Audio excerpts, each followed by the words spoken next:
see the next light and it's green, and then by the time you get your chance to go, it's red.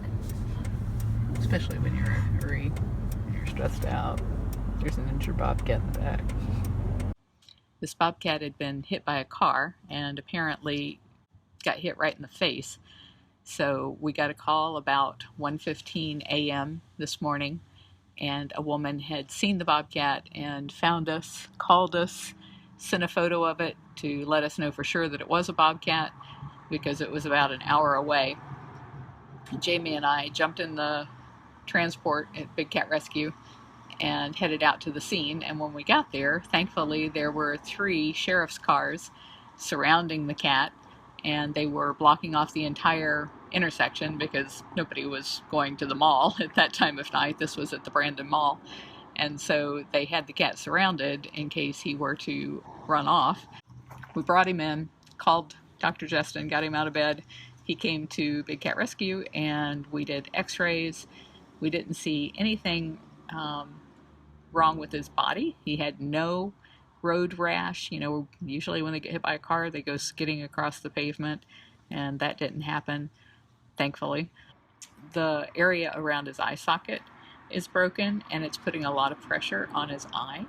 So they're not sure at this point whether or not they're going to be able to save his eye, but for right now, the main concern is whether or not he'll be able to eat. So his jaw was broken in several places.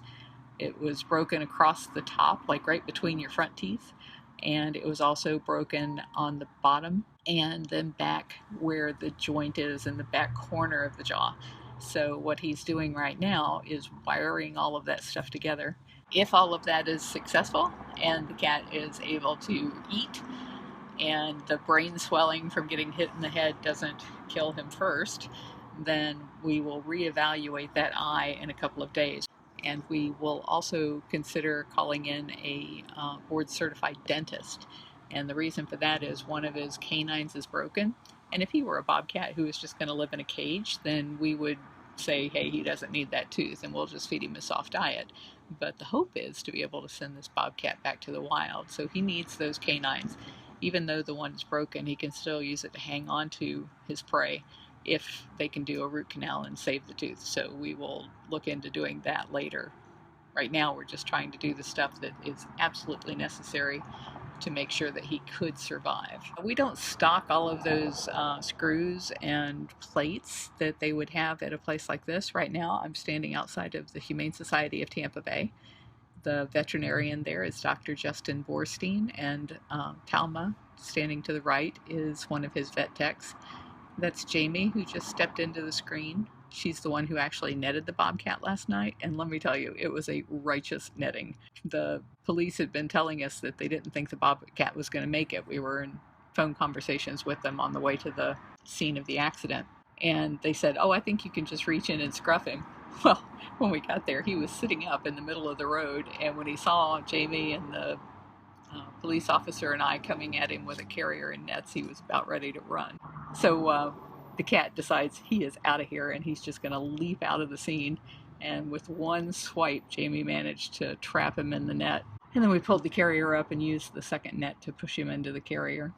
I'm gonna put eye drops in him every 2 hours. Keep it lubricated. Yeah. 9.5.